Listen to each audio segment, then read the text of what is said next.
গত 10 মে 2024 তারিখে নড়াইল জেলার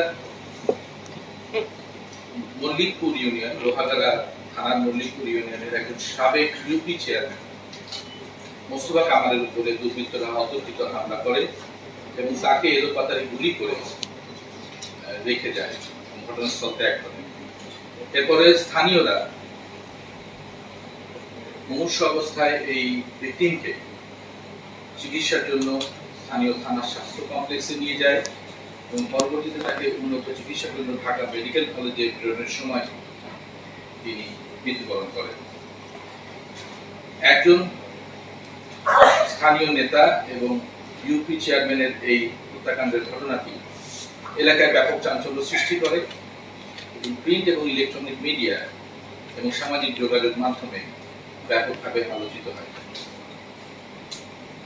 এরপর ভিকটিমের বড় ভাই বাদী হয়ে লোহাগাড়া থানায় একটি মামলা দায়ের করেন এবং আসামিদের ধরবার জন্য র্যাব তার ছায়া তদন্ত শুরু করে এবং এ ব্যাপারে আমরা আমাদের গোয়েন্দা নজরদারি বৃদ্ধি করি।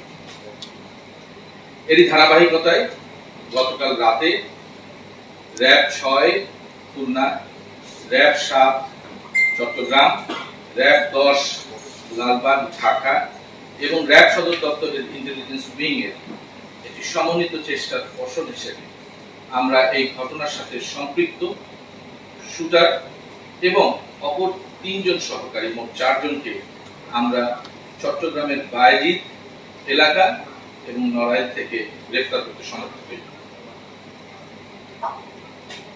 প্রাথমিক জিজ্ঞাসাবাদে জানা যায় যে প্রতিশোধ, প্রতিহিংসা এবং আধিপত্য বিস্তার ও প্রতিদ্বন্দ্বী প্রার্থীকে সরিয়ে দেবার যে একটি পূর্ব শত্রুতা, এই পূর্ব শত্রুতার জের ধরে এই হত্যাকাণ্ডটি ঘটিত হয়েছিল। একই ইউনিয়নের 2 নম্বর ওয়ার্ডের অপর একজন মেম্বার আকবর হোসেন লিপনের সাথে ভিকটিমের দীর্ঘদিনের একটি রাজনৈতিক সংঘাত এবং আধিপত্য বিস্তারের পূর্ব শত্রুতা বিরাজ করছিল। 2021 সালে একটি স্থানীয় নির্বাচন দুজনই প্রার্থী হয়েছিলেন এবং দুজনই পরাজিত হন। এরপরে 2022 সালের 11 ডিসেম্বর ভিকটিম মোস্তফা কামালের অনুসারীরা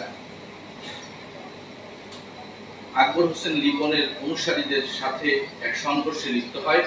এ সময় আকবর হোসেন লিপন গুরুতর আহত হন এবং তার একটি হাত কাটা পড়ে। এরপর থেকেই আকবর হোসেন লিপন এবং তার সহযোগীরা সুযোগ খুঁজছিল কখন এর প্রতিশোধ নেওয়া যায়। ঘটনার দিন সকালবেলায় আকবর হোসেন লিপনের ছোট ভাইয়ের বাড়িতে অপরাধীরা একত্রিত হয় এবং পরিকল্পনা করে এই হত্যাকাণ্ড ঘটাতে।